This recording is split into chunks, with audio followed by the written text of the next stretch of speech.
एक बिहार का लड़का बनारस में संस्कृत विश्वविद्यालय, संपूर्णानंद संस्कृत विश्वविद्यालय में पढ़ाई करता है। यही एक रूम लेता है, उसी रूम में रह करके इसी कॉलेज में पढ़ाई करता है। एक दिन एक विदेशी लड़की से मुलाकात हो जाती है। इस लड़के से, वह विदेशी लड़की भी इसी विश्वविद्यालय में अपना एडमिशन कराती है। संस्कृत की पढ़ाई करना चाहती थी, वह इसी विद्यालय में अपना एडमिशन कराती है और यहीं रह करके पढ़ाई करने लगती है। धीरे धीरे इस हिंदुस्तानी लड़के और उस विदेशी लड़के, अमेरिकन लड़की के साथ दोनों में प्रेम हो जाता है। दोनों एक दूसरे के साथ इतना हिल मिल चुके थे कि दोनों फिजिकल रिलेशन भी बनाने लगते हैं। एक दिन वह विदेशी लड़की प्रेग्नेंट हो जाती है। फिर इसके बाद जो हुआ कहानी में आप लोगों को विस्तार से बताएंगे। बड़ी ही रोचक कहानी है। इस कहानी को आप लोग पूरा सुनिएगा, हमें विश्वास है कि आप लोग मजे से झूम उठेंगे। नमस्कार, प्रणाम।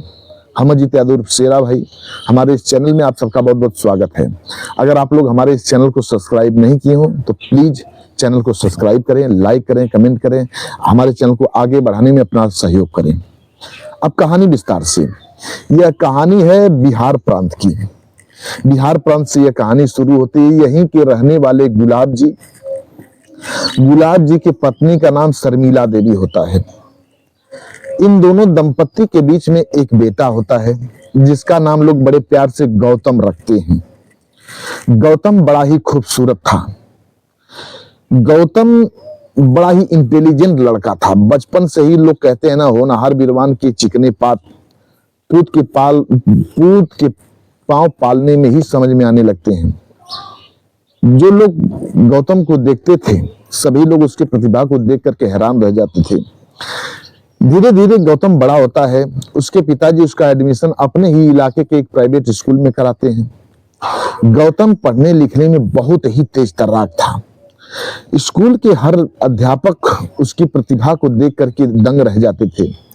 उसकी याददाश्त शक्ति को देख करके दंग रह जाते थे। वह जो कुछ भी पढ़ता था, जो कुछ भी अध्यापक लोग पढ़ाते थे, जब उससे पूछते थे वह तुरंत हर बात का जवाब दे दिया करता था।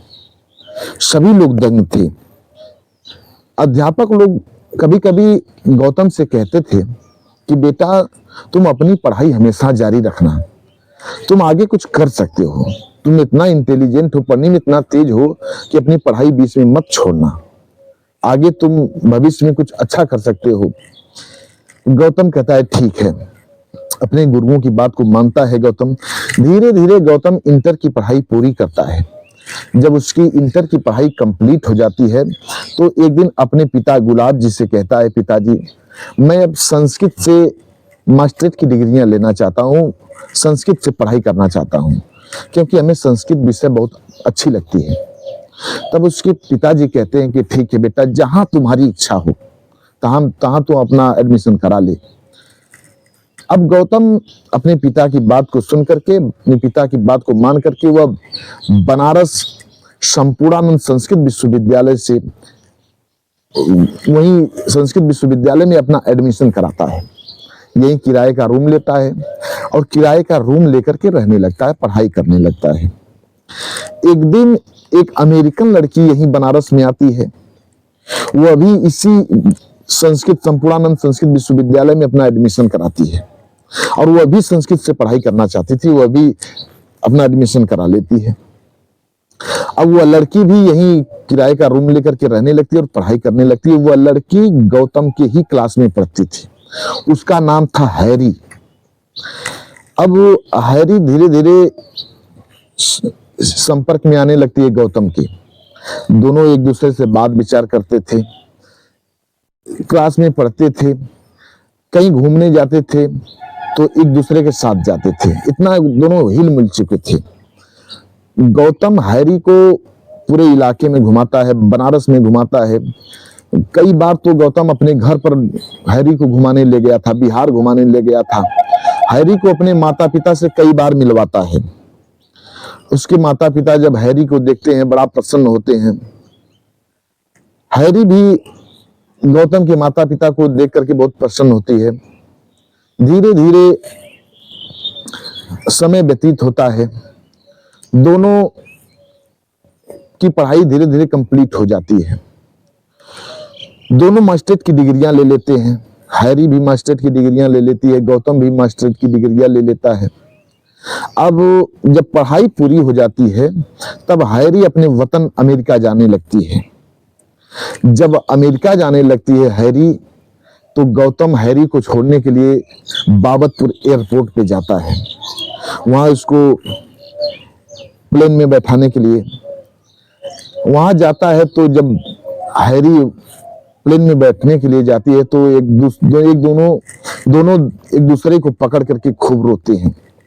सन 80 का दशक था, उस वक्त मोबाइल का जमाना भी नहीं था कि दोनों एक दूसरे के हमेशा कांटेक्ट में रहे, तो इसीलिए खूब रोते थे कि पता नहीं अब मुलाकात होगी कि नहीं। पर गौतम हैरी से कह चुका था कि तुम तो हमारा घर देख चुकी हो, हमने तुम्हारा घर नहीं देखा है, तुम तो हमारा घर देख चुकी हो, अगर इंडिया आना होगा तो तुम हमारे घर जरूर आना। इतनी बात कह करके वह विदा कर देता है हैरी को गौतम। हैरी प्लेन में बैठती है और अपने वतन अमेरिका चली जाती है। इसी बीच दोनों कई बार फिजिकल रिलेशन बना चुके थे। इधर हैरी 1 महीने की प्रेग्नेंट थी। इस बात की जानकारी न हैरी को थी न गौतम को। हैरी जब अपने वतन जाती है तो वहां एक बच्चे को जन्म देती है। करीब करीब 9 महीने बाद एक बच्चे को जन्म देती है। इधर गौतम जब अपनी डिग्रियां ले लेता है तो मुंबई में एक संस्कृत विश्वविद्यालय में पढ़ाने लगता है। पढ़ाई वहीं अपना वांट भरता है, उसमें वह सेलेक्ट हो जाता है और वही उसी विश्वविद्यालय में पढ़ाने लगता है। धीरे धीरे कुछ दिन व्यतीत होता है। एक दिन जब गर्मियों की छुट्टियां होती हैं तब गौतम अपने ही कॉलेज के कुछ अध्यापकों के साथ विदेश घूमने का प्लान बनाता है, अमेरिका घूमने का प्लान बनाता है। उसके दोस्त उसके साथ घूमने के लिए जाते हैं। गौतम अपने दोस्तों के साथ अमेरिका पहुंच जाता है घूमने के लिए। वहां एक होटल में ठहरता है, इधर उधर कुछ दिन घूमता है।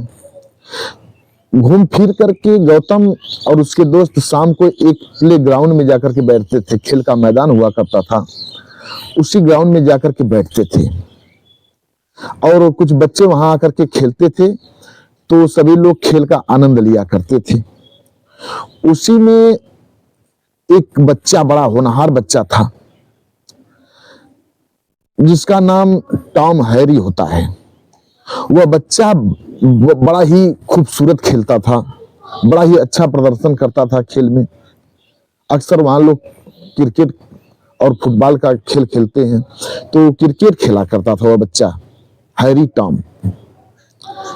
जब उसके क्रिकेट खेलते वक्त जब इधर गौतम देखते थे और उसके दोस्त देखते थे तो सभी लोग दंग रह जाते थे। एक दिन गौतम उस बच्चे को अपने पास बुलाता है और पूछता है, बेटा, अंग्रेजी में, अक्सर अंग्रेजी का जानकार भी था गौतम, अंग्रेजी में बातें करता है। पूछता है कि तुम्हारा नाम क्या है? बताता है वह लड़का कि मेरा नाम टॉम हैरी है। तब गौतम पूछता है कि तुम्हारी माँ का क्या नाम है? वह लड़का कहता है मेरी माँ का नाम हैरी है। जब हैरी गौतम सुनता है तो अवाक रह जाता है, पर सोचता है कि बहुत सी औरतें हैरी हो सकती हैं, कोई जरूरी नहीं है कि नहीं जो मेरी प्रेमिका थी हैरी वही हो। पर चौंक जाता है नाम को सुन करके। अब धीरे धीरे उस लड़के से दोस्ती करने लगता है गौतम, टॉम हैरी से। अब एक दिन वह लड़का गौतम से कहता है कि अंकल आज चलो हमारे घर घुमाओ।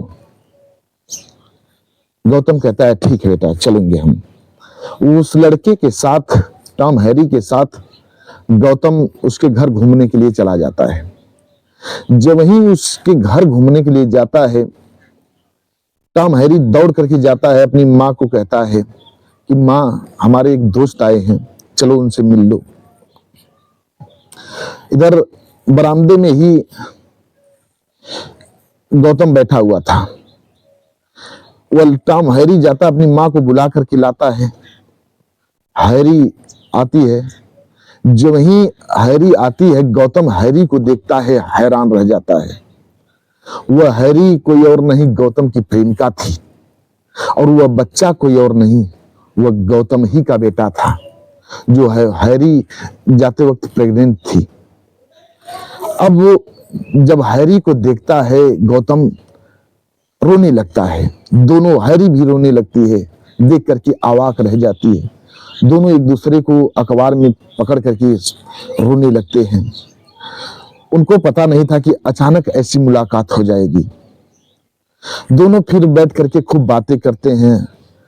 हैरी भोजन कराती है गौतम को, फिर कहती है अब आप यहीं रहिएगा हमारे यहाँ।